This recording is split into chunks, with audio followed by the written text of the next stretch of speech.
walikuwa wamevifikia baada ya kufa kwake Ibrahimu, naye akaviita majina kufuata majina aliyoviita babaye. Watumwa wa Isaka wakachimba katika lile konde, wakapata kisima cha maji yanayobubujika. Wachungaji wa Gerari wakagombana na wachimbaji wa Isaka wakisema, maji haya ni yetu. Ndipo akakiita jina la kile kisima Eseki, kwa sababu waligombana naye. Wakachimba kisima kingine, wakagombania na hicho tena, akakiita jina lake Stina. Akaondoka huko akachimba kisima kingine, wala hicho hawakugombania, akakiita jina lake Rehobothi. Akasema, kwa kuwa sasa Bwana ametufanyia nafasi, nasi tutazidi katika nchi. Akapanda kutoka hapo mpaka Beersheba. Mstari wa 24. Bwana akamtokea usiku ule ule, akasema, mimi ni Mungu wa Ibrahimu baba yako, usiogope, maana mimi ni pamoja nawe, nami nitakubarikia na kuzidisha uzao wako kwa ajili ya Ibrahimu mtumishi wangu. Akajenga madhabahu huko, akalitia jina la Bwana, akapiga hema yake huko, na watumwa wa Isaka wakachimba kisima huko. Baba, ulibariki neno hili na useme na watu wako kama ulivyokusudia, katika jina la Yesu, amen. Bwana Yesu asifiwe. Mistari niliyosoma ni habari za mtoto wa Ibrahimu anayejulikana kwa jina la Isaka, mtoto pekee kwenye familia ya mzee Ibrahimu.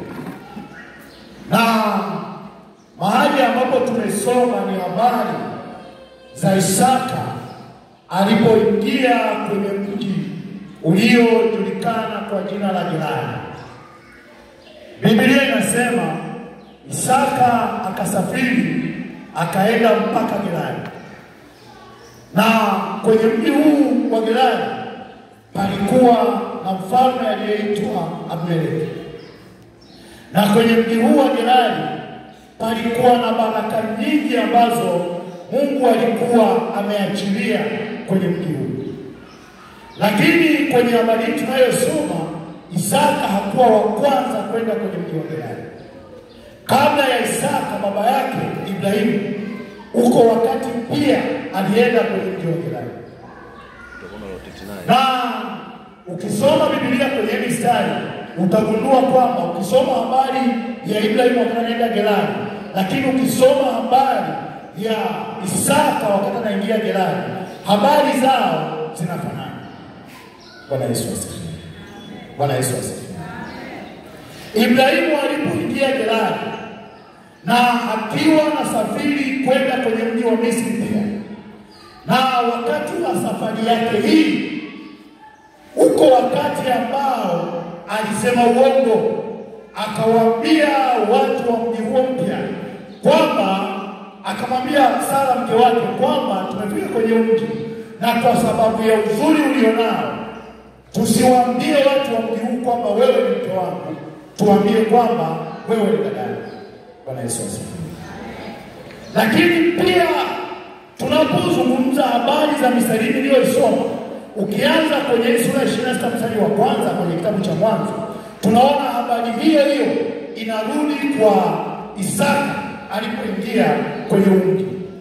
Na yeye akamwambia mke wake, tukifika kwenye mji tusijitambulishe kwamba mimi ni mume na mke, lakini wewe utasema ni dada yangu. Bwana Yesu asifiwe. Na Biblia inasema kwa sababu ya uzuri wa mke wa Isaka, Rebeka, mfalme Abimeleki alipomuona akatamani kumchukua, lakini kabla hajafanya hicho, neno la Mungu likamjia huyu mfalme na kumwambia juu ya habari ya kwamba huyu Isaka aliyekwambia ni dada yake, huyu ni mke wake. Bwana Yesu asifiwe. Biblia inasema mfalme akaongea na Isaka, wakayajenga, wakakubaliana. Mfalme akamwacha Isaka aishi kwenye mji wa Gerari. Biblia inasema alipokaa kwenye mji huu wa Gerari, Mungu akambariki sana. Bwana Yesu asifiwe. Bwana Yesu asifiwe. Kwenye mistari tuliyoisoma kuanzia ule mstari wa 8, tunaiona habari ya Isaka, uthibitisho wa kwamba Ibrahim aliwahi kukaa Gerari. Ilikuwa ni visima ambavyo baba yake Ibrahim alivichimba. Akachimba, alipokaa kwenye mji huu wa Gerari, alichimba visima. Na kazi, kwa nini alichimba visima? Alichimba visima kwa sababu ndani yao kulikuwa na baraka zilizotokana na kilimo. Kwa hiyo kama tumezungumza, mtu wa kwanza aliyegundua teknolojia ya kilimo, Bwana Yesu asifiwe, alikuwa ni Ibrahim. Kwa Biblia inasema Ibrahim alichimba visima kwenye mji wa Gerari.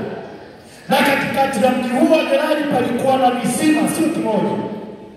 Lakini kwa sababu palikuwa na ugomvi na Wafilisti kwenye Amina na watu ambao walikuwa wanafuatilia Wafilisti kwenye mji, walivifukia vile visima vyote. Hapakuwa na kisima tena. Biblia inasema kwenye mstari wa 8, Isaka alipofika kwenye mji akaanza kwa mwaka wa kwanza akafukua visima. Lakini alipokaa mwaka uliofuata akaanza kufukua visima alivyoviacha baba yake. Biblia inasema akafukua kisima cha kwanza, kikawa na maji tele. Lakini kwenye kisima wakaja tena watu wa Gerari wakasema, hiki kisima sio cha kwako, wakikifukia. Bwana Yesu asifiwe. Biblia inasema alipoondoka baada ya kufukiwa kisima, akaenda akakifukua kisima kingine tena. Kisima hiki alipokifukua nacho wakaja wakifukia. Biblia inasema akaenda akafukua kisima cha tatu kilichoitwa Rehobothi. Hiki hakufukia. Bwana Yesu asifiwe. Bwana Yesu asifiwe. Na kisima hiki Isaka akiita Rehobothi, maana yake Mungu ametufanyia nafasi. Nataka kuongea nini asubuhi leo?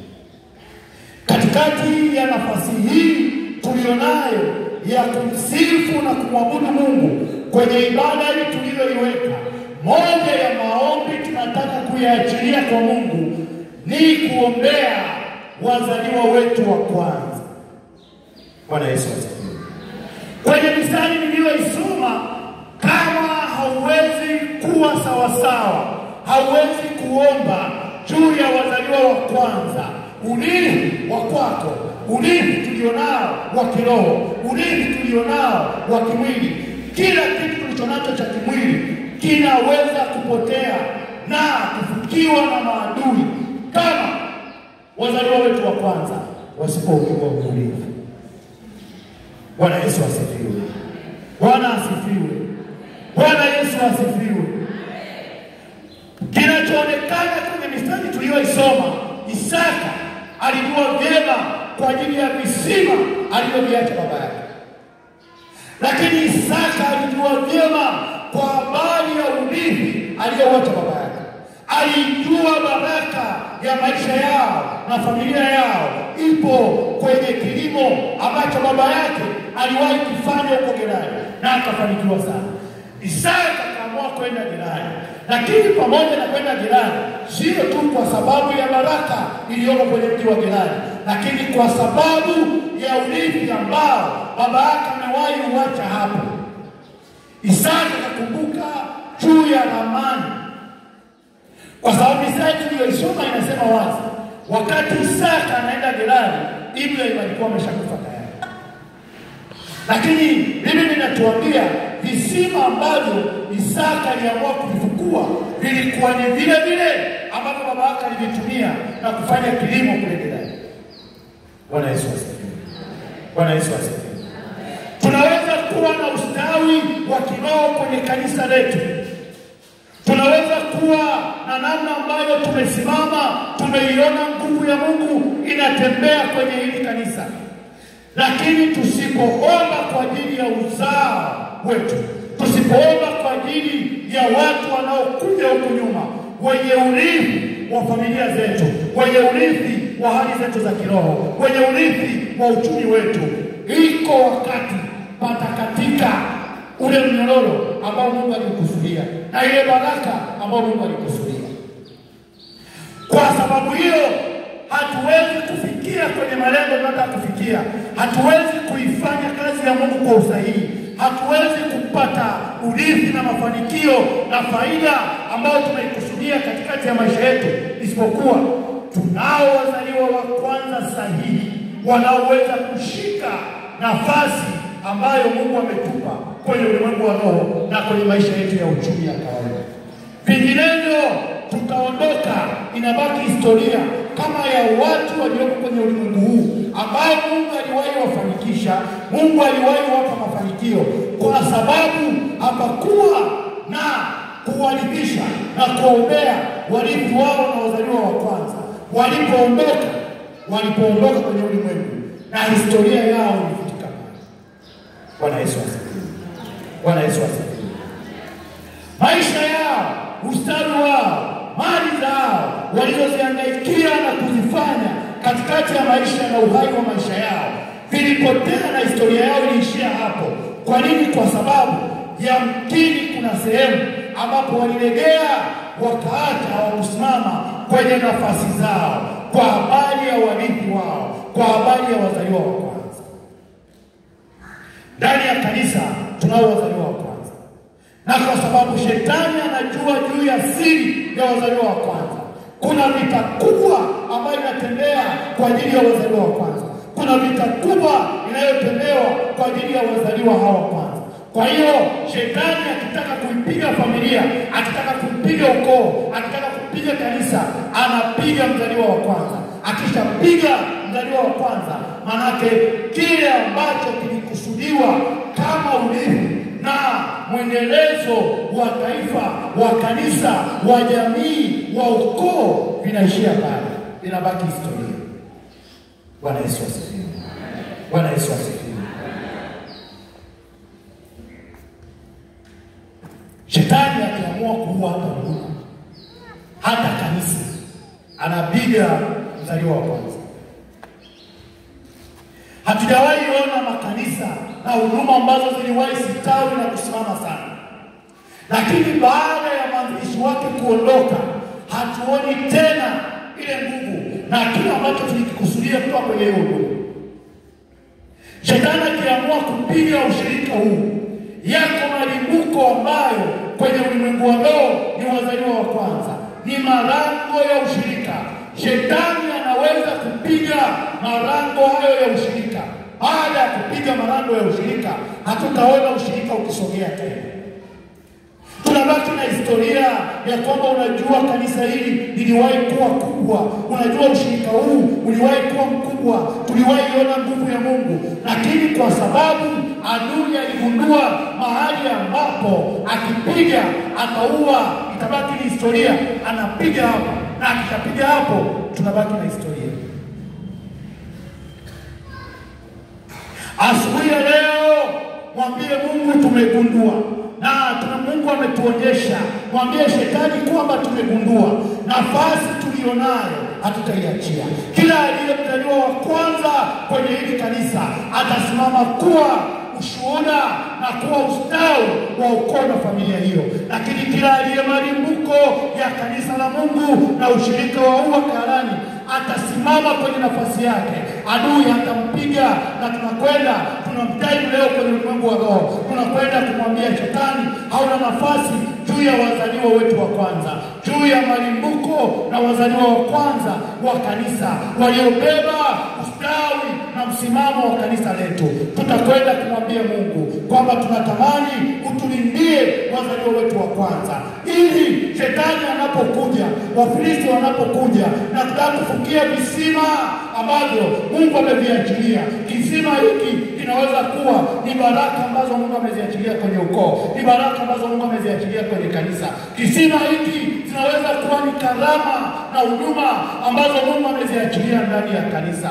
Nasi tunasema adui hatakutai, hatapiga wala kufukia visima vyetu ambavyo ni urithi wetu, ambavyo Mungu ametuachia kwa ajili ya kanisa hili.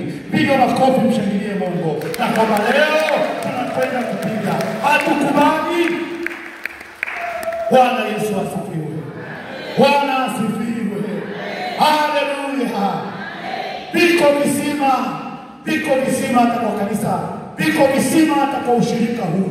Tunakwenda kumwambia Mungu, hata wangeinuka watu wa Gerari, hata wangeinuka Wafilisti wanaotaka kufukia visima ambavyo Mungu ameviweka ndani ya kanisa na ushirika huu, hawatafanikiwa. Kwa damu ya mwana kondoo Yesu, hawatafanikiwa. Hawatafukia visima.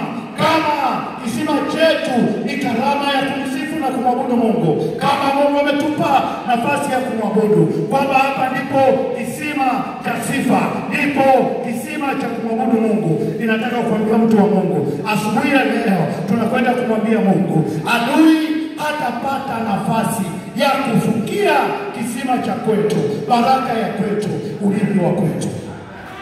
Ninaomba usiku. Haleluya. Haleluya. Ninaomba tena watu wa Mungu, timu ya kusifu na kuabudu, tusogee hapa leo tukamwabudu Mungu. Na tunakwenda kuomba maombi matatu. Tutakwenda kuomba maombi matatu. Ombi letu la kwanza, tunataka tumwambie Mungu kwa habari ya wazaliwa wa kwanza, kwa habari ya wazaliwa wetu wa kwanza. Wengine hapa katikati yetu ni watu wazima, lakini wazaliwa wa kwanza na ndio nguzo za familia zetu. Lakini katikati yetu wako ambao tuna watoto wetu wazaliwa wa kwanza. Tunataka tukamwambie Mungu kwamba urithi wa watoto wetu utakuwa halisi, urithi wa familia zetu utakuwa halisi. Lakini ndani ya kanisa wako wazaliwa wa kwanza ambao Mungu ametupa kama malimbuko kwa ajili ya kanisa. Wako watu ambao Mungu aliwainua kwa ajili ya kulianzisha kanisa la Mungu, na tunaiona huduma ya Mungu ikienda ikitembea katikati ya kanisa na ushirika huu, kwa sababu wako watu ambao Mungu aliwainua kama wazaliwa wa kwanza. Tunataka tukamshukuru Mungu kwa ajili yao, lakini tukaomba toba kwa ajili ya wazaliwa wa kwanza.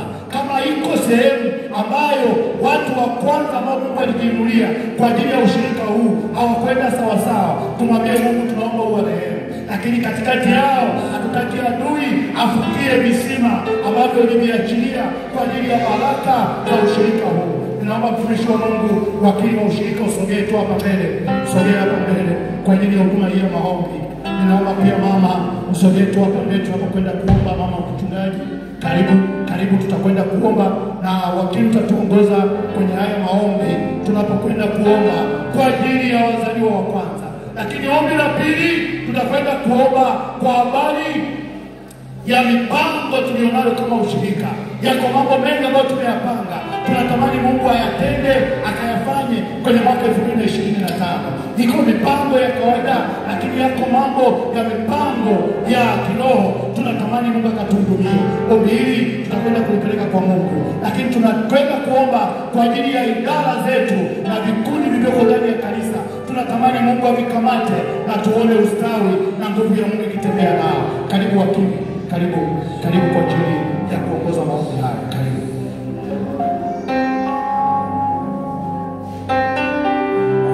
Basi kama mtumishi alivyosema, tutamwabudu Mungu kwa wimbo ambao watumishi wataongozwa nao.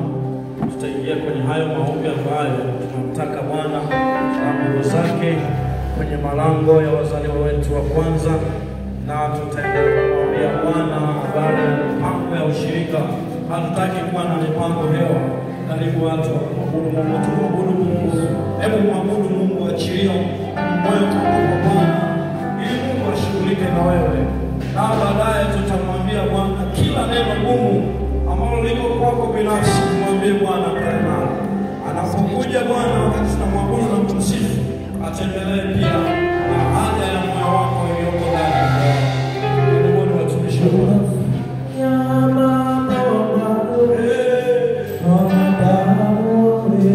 Hawezi kufanya Bwana.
kijiwe samli.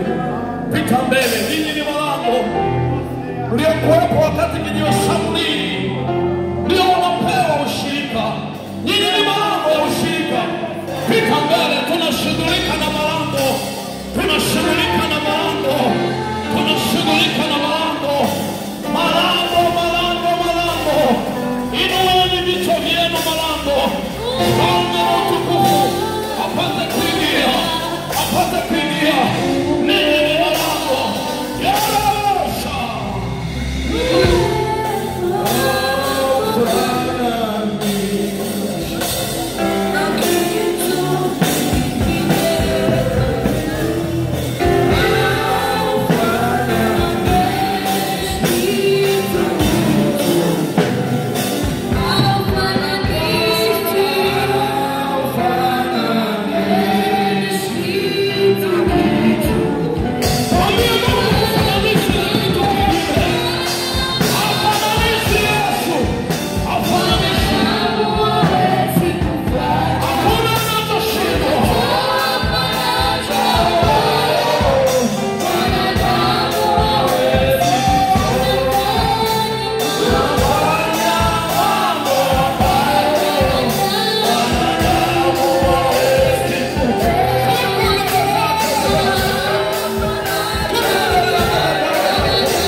Yeah.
mbele, na sisi tulioko hapa tutaikumbatia hii madhabahu tunapoinua mipango yetu ya mwaka. Wale ambao ni watoto wa pekee kwenye familia, simama, pita mbele, tumwambie Bwana, wewe ni jicho, wewe ni lango. Adui anafanya vita kwa ajili ya hao watoto, adui anafanya vita kwa ajili yako. Wewe uliyemzaliwa wa peke yako, wewe ni mtoto wa kike, familia nzima, wewe ni mtoto wa kiume, familia nzima, pita mbele katika jina la Yesu. Baba akufanye kuwa nuru, kwa sababu yeye amependa kukuweka hivyo alivyo. Yesu ni ushirika wako akiorani. Sogea mbele ya madhabahu, sogea mbele ya madhabahu, shika madhabahu, shika madhabahu. Ndio madhabahu inayotuhudumia, shika madhabahu yote. Toka tuje kwenye madhabahu, wote tuje kwenye madhabahu. Tunapoinua mipango yetu, wote tuje kwenye madhabahu. Sisi tulioko mbele ambao ni wazaliwa, tunaopitisha nuru, kupatia madhabahu ya Bwana.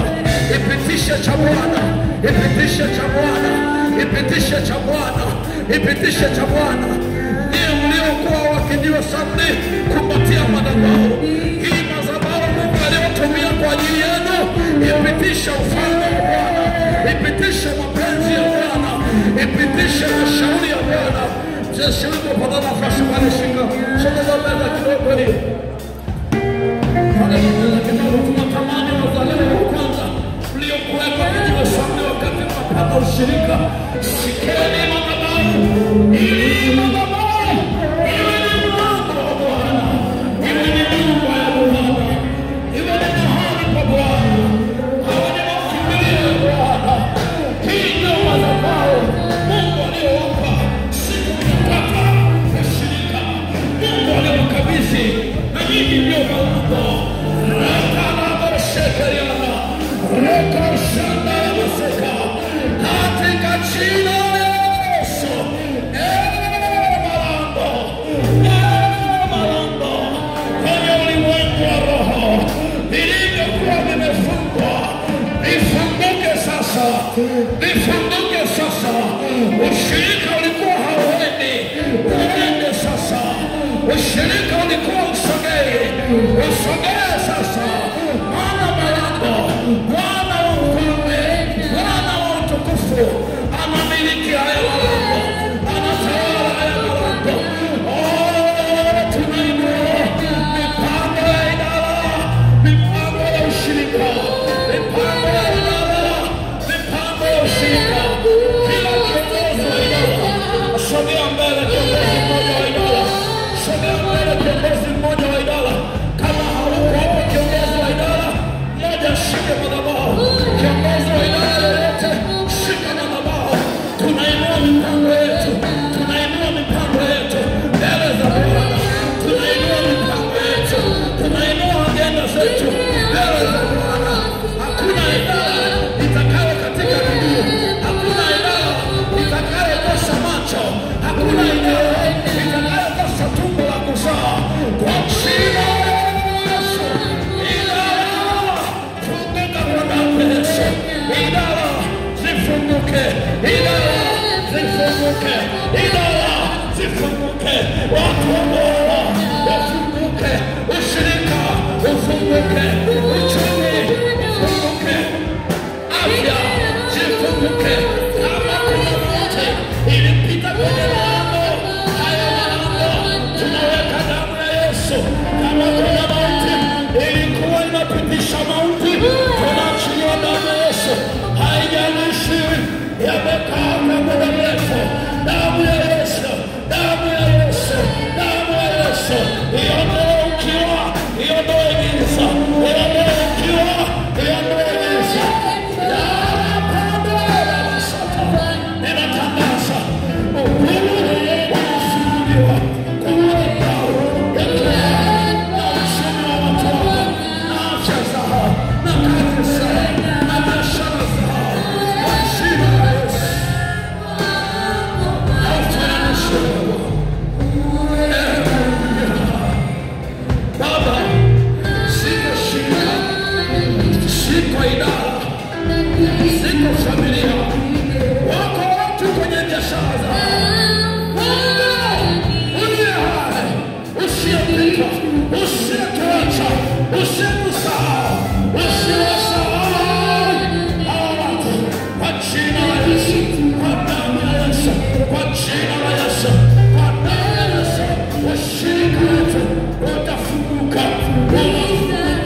umekaa huko nyuma, njoo Mungu ashughulike na changamoto yako.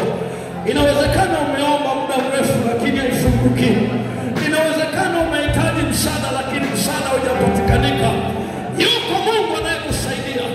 Inawezekana ni ugonjwa, inawezekana ni ugonjwa, inawezekana ni matamko ulitamkiwa. Umekaa huko nyuma, njoo mbele. Bwana akutane na haja ya moyo wako. Bwana afungue hivyo vifungo. Bwana akate hayo mapingo. Bwana aweke huru. Bwana kuondoe kwenye hiyo minyororo. Kama umekaa huko nyuma, nimesema sogea mbele. Yuko Mungu anaishi. Yuko Mungu aliyesema iwe mbingu ikawa. Yuko Mungu aliyesema maji yakusanyike pamoja, yakakusanyika. Haijalishi ukubwa wa shida ulionayo, haijalishi changamoto ulionayo, haijalishi wangapi wamesema haiwezekaniki, lakini yuko Mungu ambaye hajawahi kushindwa. Yerolosekeriana, yandareboshena, yapokora masaka, mandareboshikiriana, nikorona mase, emandoko shata, yamandarabasaka.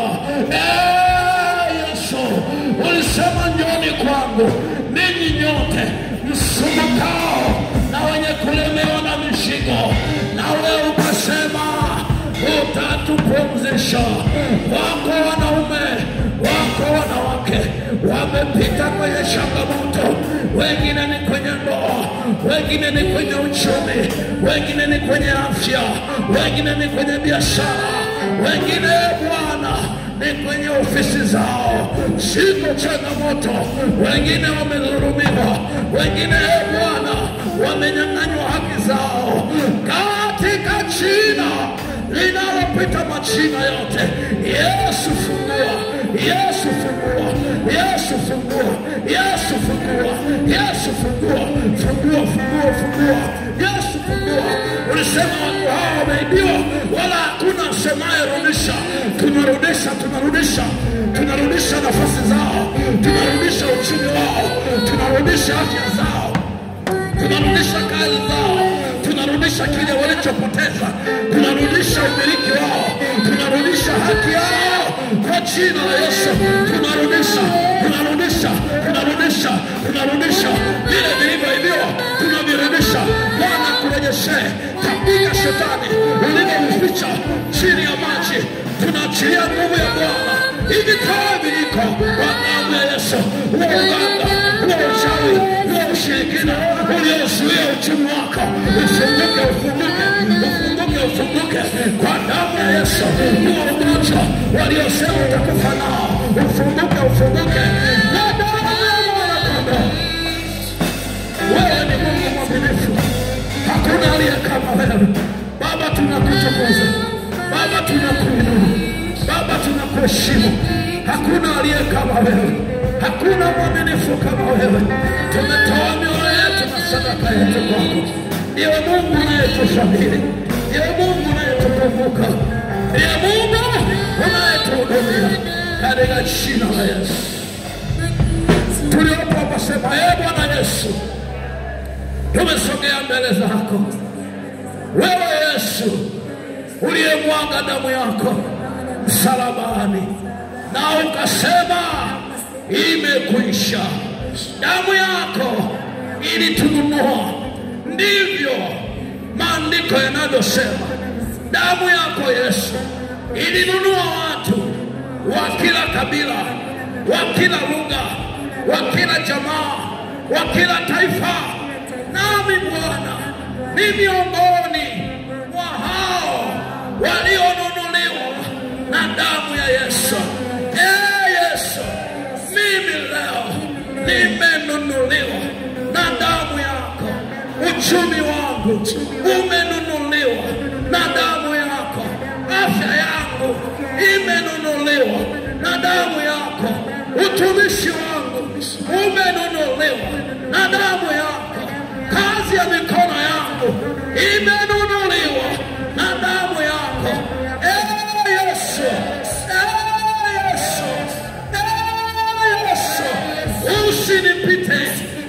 usinipite kama vile alivyoomba Bartimayo.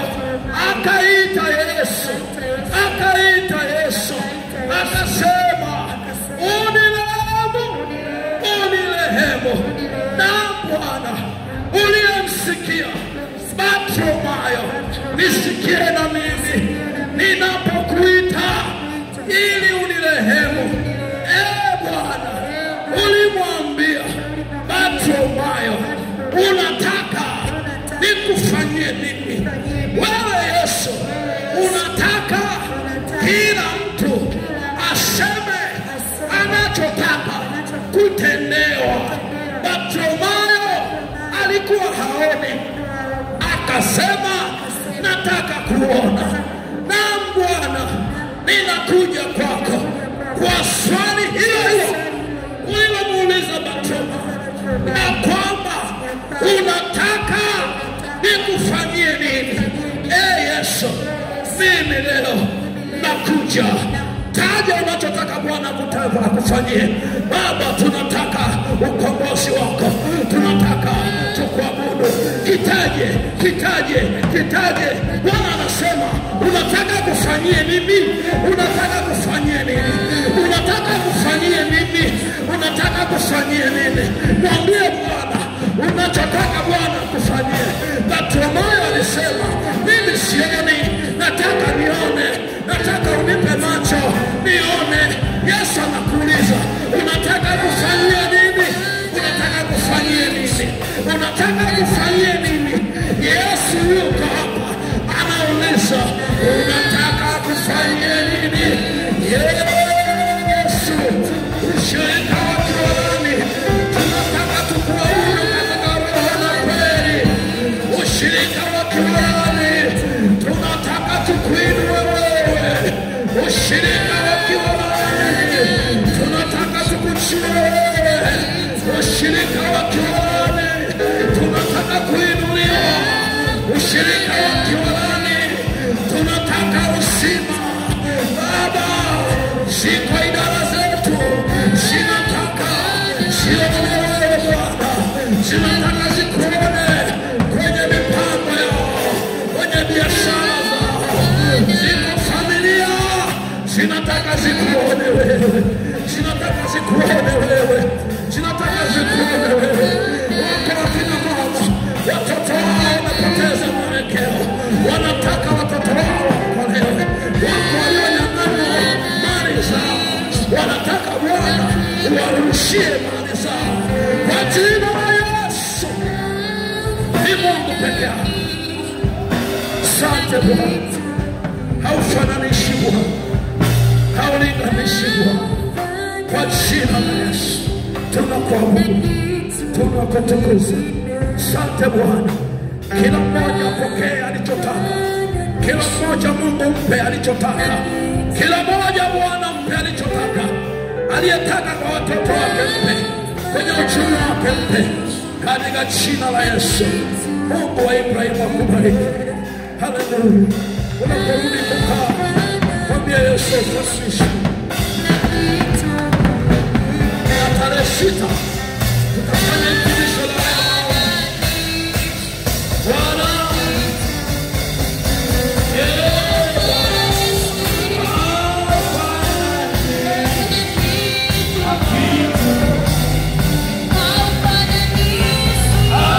Afana